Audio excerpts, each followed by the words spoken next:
इस वक्त भारतवर्ष की बेंगलोर में HMPV वायरस दिखा गया है और करीब करीब एक जो बच्चा है उसको ये वायरस अटैक किया है, ऐसा जाना जा रहा है। हालांकि इस वक्त कोविड-19 जैसे ये वायरस उतना खतरनाक तो है नहीं, लेकिन डॉक्टर स्पेशलिस्ट क्या कह रहे हैं हमारे साथ।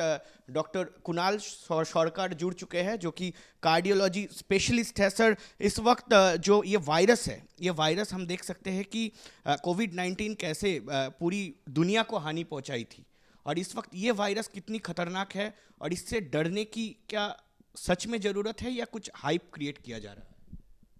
देखिए, कोविड का जो एक्सपीरियंस हम सबको है वो तो एक्सपीरियंस एकदम एक भयानक खतरनाक सा एक्सपीरियंस है जो लगभग 3.5-4 साल से हमारे the entire world was turned upside down.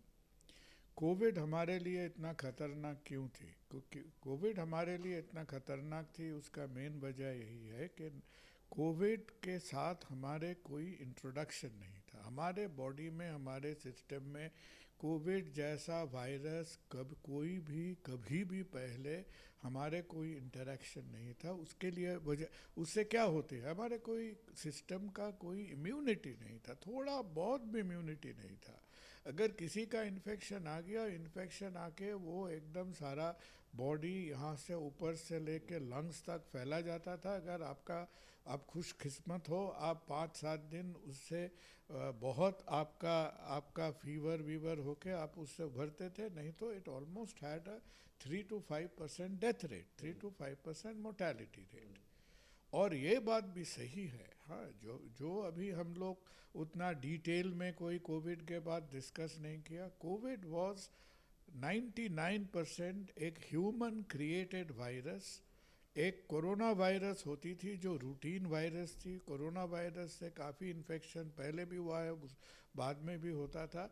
वो कोरोना वायरस को हम लैब में लेके इधर उधर चेंज करके ये खतरनाक वायरस को हम लोग क्रिएट किए थे। और ये वायरस हमारे वुहान वायरोलॉजी लैब से, वो किसी भी, अगर आप इंटेंशनली इसको लीक किए थे, एक्सीडेंटली लीक किए थे, that is a separate matter. उसके साथ ये HMPV का फ़र्क क्या है? ये HMPV वायरस 2001 में पहले डिटेक्ट हुआ था।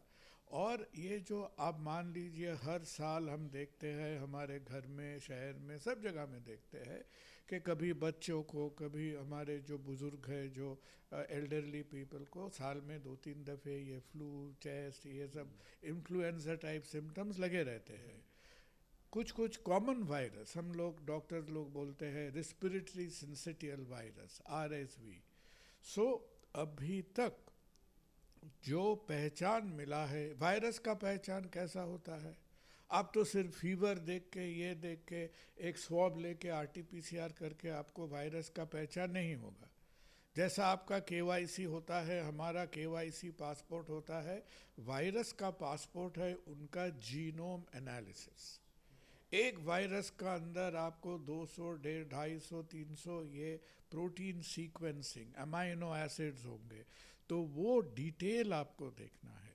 तो जब से ये लगभग मान लीजिए 1 महीना तक हो गया है कि नॉर्दर्न चाइना में जब से ये वायरस से चेस्ट इन्फेक्शन बढ़ता गया, तब जितने भी जीनोमिक टेस्टिंग हुआ है, चाइना में हुआ है, बाहर का लैब में हुआ है, मलेशिया में हुआ है, इंडिया अभी भी कोई जीनोम एनालिसिस पब्लिश नहीं किया है।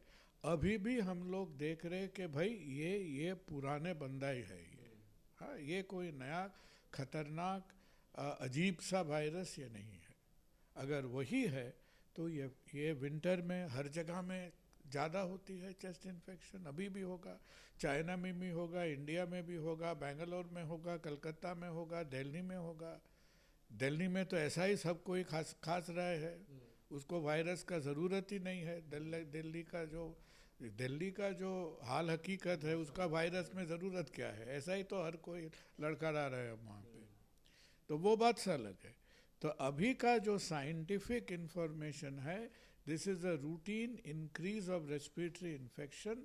इसको अभी भी कोविड का दर्जा देना ठीक नहीं है। Okay, so let us be careful. और ये बात हम लोग सिर्फ हमारे मन से, हमारे आइडिया है, आपका आइडिया है, भाई आइडिया का कोई माने नहीं है।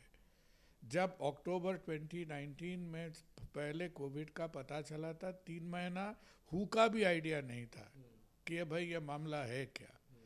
उसके बाद जीनोम हुआ वगैरह हुआ, उसके बाद धीरे धीरे ये सामने आया।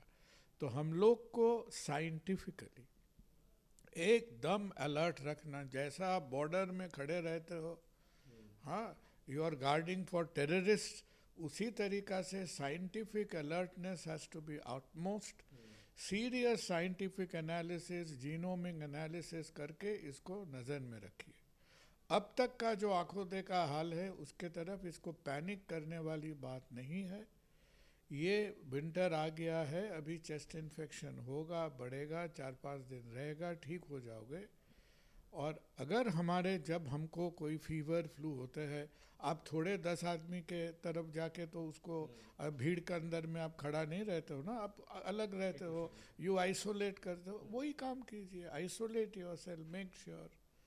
और हमारे डॉक्टर्स जो है, प्रिस्क्रिप्शन वाले जो है, मेडिसिन का दुकान वाले जो है, उनसे रिक्वेस्ट है कि काफ़ी मरीज़, काफ़ी कॉमन पीपल आपके पास आएंगे, भाई साहब बुखार हो गया है, कुछ दवाई दे दिए।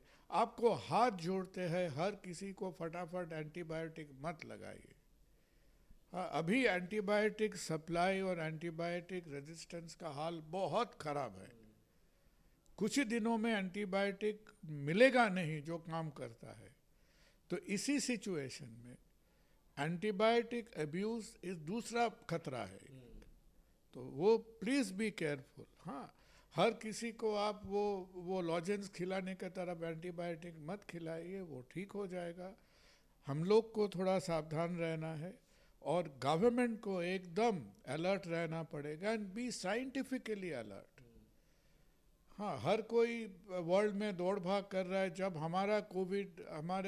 जब कोविड वायरस का सेकेंड वेव आया था, हम जब उनको जीनोमिक एनालाइज करके उसको अलर्ट वर्ल्ड को दिया, हम तो चाइना से भी खराब थे।